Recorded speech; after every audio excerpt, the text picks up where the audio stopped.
me, or grant me access, or... Request acknowledged. Access granted. That was weird. Okay, let's go over the startup procedures. Slow down, Parker. It's not that simple. Did you fire up the quark enhancers? Activate the tachyon relays? Yes, I did all that. No, you just... Uncouple the Heisenberg compensators. Yes, of course I did. Oh, shocking. No, I didn't. I was right. Wow. Oh no. What's wrong? It's Mary Jane. She dies. Tonight! Right there at Alchemax! How do you know? For shock's sake, Parker, what part of Don't Poke Around in the Archives was unclear? Fine, I'm a nosy Parker, but now that I've found out, it's what? My job to save her? I've got enough to deal with. You can't mean that. You can't just ignore that she's in danger. Hey, I'm trying to focus on what's important. What's important is not standing by and allowing someone to suffer or die because you do nothing. If you don't get that, then you don't get the first thing about being Spider-Man. You're the one who doesn't get it, Parker. The future depends on... My future is meaningless without her! This is gonna be a huge mistake. I owe you, Miguel. Big time. Shocking right you do.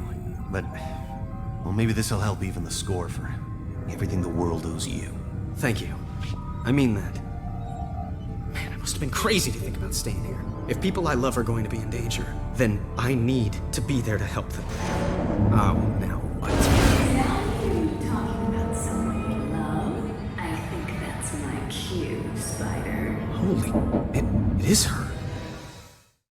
We'll save the reveal for who that mystery voice was for a bit longer, but for now we play as Miguel as he attempts to find Mary Jane in the Alchemax building. The symbiote tentacles are really getting out of hand though, and are popping up everywhere. They're easy enough for us to handle, but not so much for Mary Jane, and they keep leading her away from us. Finally, we find Mary Jane hiding out in an elevator. As I'm sure you've predicted, this was a terrible place to hide and the tentacles drop it to the ground. This leads to another freefall section, but this one's my favorite. Maybe it's just the anxiety of Spider-Man attempting to save a fallen girl and it ending like Gwen Stacy again, but I really felt the pressure to rescue Mary Jane here. It's really tense as you're trying to dodge the tentacles and catch back up to the free-falling elevator, especially with Peter freaking out in your ear occasionally. The controls still detracted from the experience a bit for me, but overall, I felt really adrenalized in this level, and I think it was really well done. After a while, we catch up to Mary Jane and rescue her from the elevator. Miguel then carries her to safety as we swap back to Peter. Thanks again, Miguel. Enough with the thanks. You ready? Come home? You bet. And leave me again?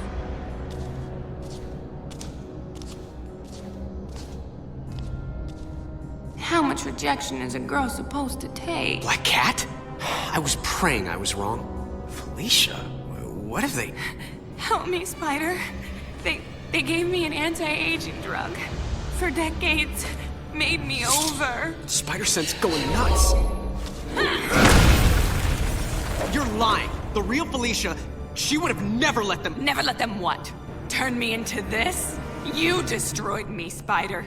After what you did, I didn't care what happened to me. I don't know what you're talking about.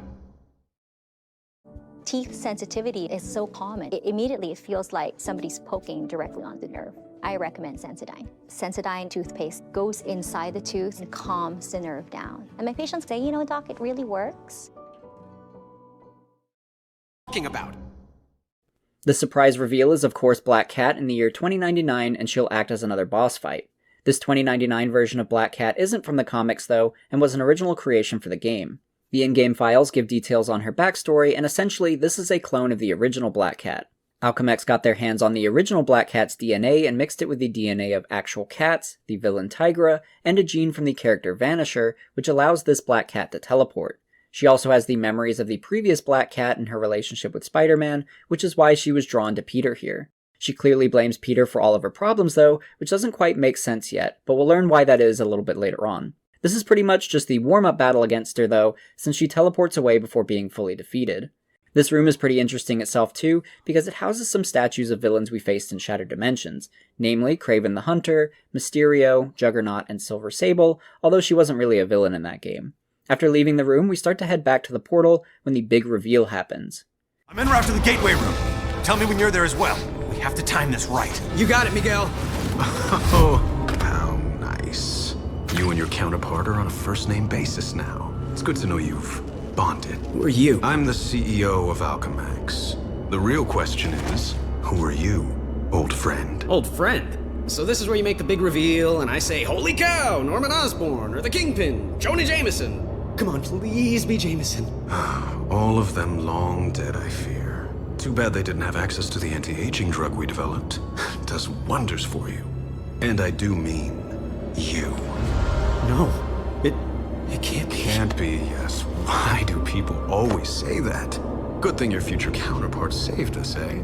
Otherwise, we couldn't be this. I become the evil mastermind? Oh, don't be melodramatic. With great power comes great responsibility and great opportunity. And the only way to live up to all that responsibility is to use every opportunity to get all the power. I learned that the day I lost everyone I loved and didn't have the power to stop it. What do you mean, everyone? You'll find out. Except once I've fixed reality, you actually won't find out. Consider yourself lucky.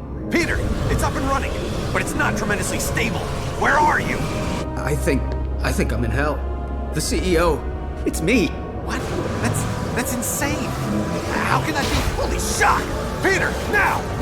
Move! Let me explain it all to you. Explain it to my rapidly retreating backside. So yeah, future Peter Parker is the CEO. This is the reason why Black Cat was so pissed at us earlier, because the original Black Cat was promised that anti-aging serum. In the game files, it states that Black Cat signed her life away to Alchemex for the anti-aging serum, which is how they obtained her DNA. The original Black Cat apparently escaped, but this clone version still remembers and holds a grudge. Future Peter was the one who developed the anti-aging serum, so it must have been him who betrayed her. Peter used the serum on himself as well, and the files state that the serum hasn't meshed well with the radiation in his blood, and is having a negative impact on his thought process, explaining why he's so villainous in the game. But yeah, Future Peter is the new CEO and will be the main villain for the rest of the game. This is a pretty good twist, since I assumed we'd be dealing with Walker Sloan the entire game, especially since he's voiced by Val Kilmer. Nevertheless, we walk into the next room, which is the CEO's secret archives. There are a lot of cool things to find in here too. To start, we can find a bunch of different Spider-Man suits from the comics, all of which are unlockable in the game, so more on those later. However, there is one secret suit that you can pull up from the ground that's not from the comics, but we'll discuss that one later on too. There are also some old newspapers mentioning Spider-Man and different events he was involved in. One of them shows a screenshot from Shattered Dimensions, which I think was a fun inclusion. The newspapers mentioning his fights against Sandman and Juggernaut could also be nods to the first game as well. Further into the room are some more things to look at. On the left side, there are more images of Peter and Mary Jane, as well as a photo of Aunt May and Uncle Ben. On the right side are some additional photos, as well as a magazine cover featuring Mary Jane. I like how they snuck some Easter eggs on the magazine too. In the center, it says 616 plus ways to make your costume look like more than just tights, which is a reference to the multiverse. There are an infinite number of Marvel universes, but it's said that the classic Marvel universe from the comics is the 616 universe, so that's the joke there. There's some other little nods on this cover as well, although it's kind of tough to make them out since they're kind of blurry. Right here it says something about stormy weather, with the bottom text being X-Men in bold, so I'm assuming this is something about the hero Storm. Under that is also the mention of the character Johnny Storm, aka the Human Torch of the Fantastic Four. There's also this section that says, "An ultimatum wave for your skin." This is likely a reference to the ultimatum wave that flooded New York City during the Ultimatum story arc caused by Magneto. Then the last thing in the room is a Spider-Man suit front and center. That just so happens to be the tattered suit that we're wearing right now, which raises the question, why did future Peter decide to showcase this suit in particular? Something pivotal must have happened while he was wearing this suit, which is definitely a red flag. After perusing through the CEO stuff, we continue forward towards the time gate. Along the way we reach a locked door, and a certain someone holds the key. This means we're in for a more legitimate boss fight against Black Cat and her clones. Ultimately, she's not too difficult, but she does provide a decent challenge. She's incredibly acrobatic and can attack with a flurry of strikes.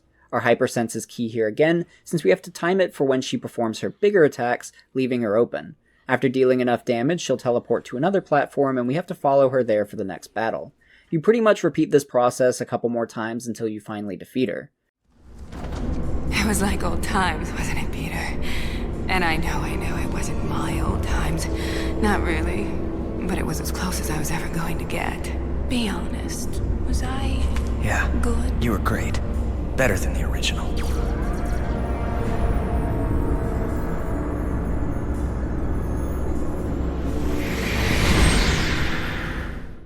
Maybe don't tell MJ about that near kiss, Peter. Overall, I thought she was a pretty decent boss fight. I like the combat in this game, and her fight allowed me to engage with it in a more substantial way, so I enjoyed it. She doesn't exactly feel integral to the plot though, and instead feels like a tacked on boss fight. I like her inclusion and I think they gave her a cool backstory, but I wish she didn't feel so shoehorned in. She randomly shows up out of nowhere, we fight her a couple times, and then after beating her, she just disappears, never to be seen again. I don't think Peter even mentions her to Miguel.